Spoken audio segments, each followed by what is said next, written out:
तारीख 15 अगस्त 1947। दिल्ली जश्न में झूम। भारत के पहले प्रधानमंत्री पंडित जवाहरलाल नेहरू ने लाल किले से तिरंगा फहराया। चारों तरफ आजादी की नारे। At the stroke of the midnight hour, when the world sleeps, India will awake to life and freedom. लेकिन भीड़ में महात्मा गांधी कहीं दिखाई नहीं दे रहे थे।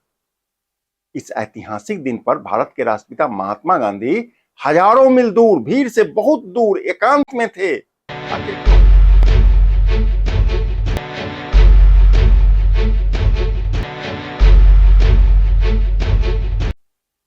जब पूरा देश आजादी का उत्सव मना रहा था, गांधी जी इस खुशी से खुद को क्यों दूर रखे हुए थे? यह एक सच्ची और मार्मिक कहानी है।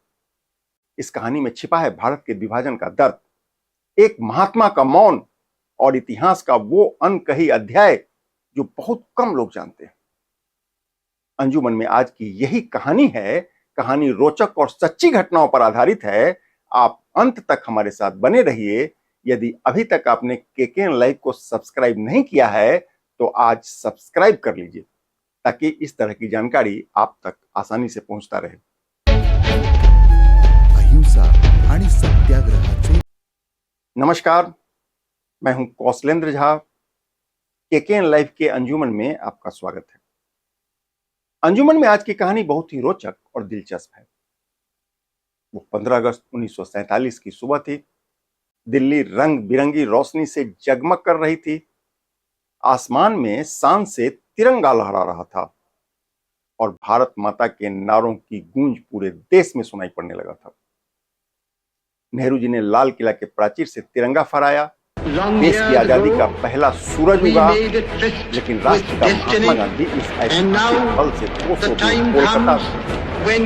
कोलकाता के बेलिया घाटी के कोठी में मौन उपवास पर थे। कहा जाता है कि 15 अगस्त की रात एक और जहां दिल्ली की गलियों में जश्न का शोर था, वहीं गांधी जी के ठिकाने पर एक अजीब सी शांति पसरी थी।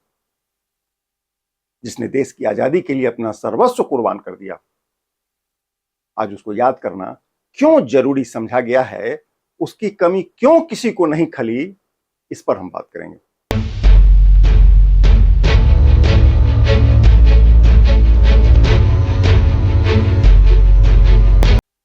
पंद्रह अगस्त को एक और जहां लोग एक दूसरे का मुंह मीठा करा रहे थे, गांधी जी ने भोजन नहीं किया। उन्होंने कोई भाषण नहीं दिया, सिर्फ उपवास रखा। वो बंगाल में शांति बनाए रखने के लिए लगातार कोशिश कर रहे थे। गांधी जी के प्रयास से बंगाल अब शांत भी होने लगा था। इधर दिल्ली में सरकार बनाने और उसमें शामिल होने की होड़ लग गई। उधर गांधी जी सत्ता की रेस से दूर लोगों का दर्द बांटने में लगे थे।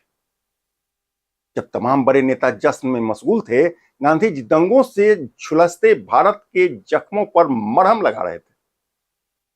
किसी ने पूछा, आप दिल्ली क्यों नहीं गए? गांधी जी ने लिखकर बताया कि मेरा भारत अभी आजाद ही नहीं हुआ है। गांधी जी का मानना था कि जब तक हिंदू और मुसलमान एक साथ चैन से जीना नहीं सीख लेंगे, उस रोज तक भारत सच में आजाद नहीं होगा। यह बात तब की है जब बंगाल दंगों की आग में झुलस रहा था। हजारों लोग मारे जा चुके थे। गांधी जी मानते थे कि इस खून खराबा के बीच आजादी का कोई मतलब नहीं है।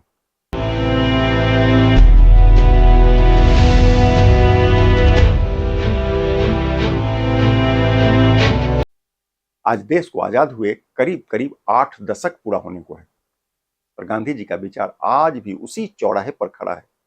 चीख चीख कर हमसे सवाल पूछ रहा है।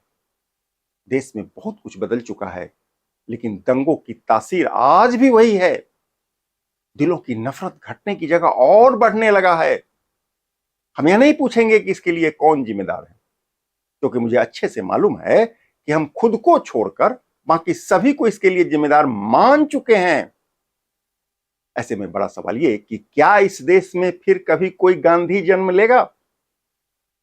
सत्ता की खातिर समाज को बांटने और दिलों में दरार पैदा करने वालों के लिए ऐसे सवालों का कोई मायने नहीं है। इसकी उम्मीद रखना भी बेईमानी है। आज के दौर में त्याग की उम्मीद रखना सूरज को दिया दिखाने के समान है। बावजूद इसके उम्मीद की कोई किरण कहीं भी शेष बची हो तो कमेंट करके आप हमें भी बताइए। नमस्कार।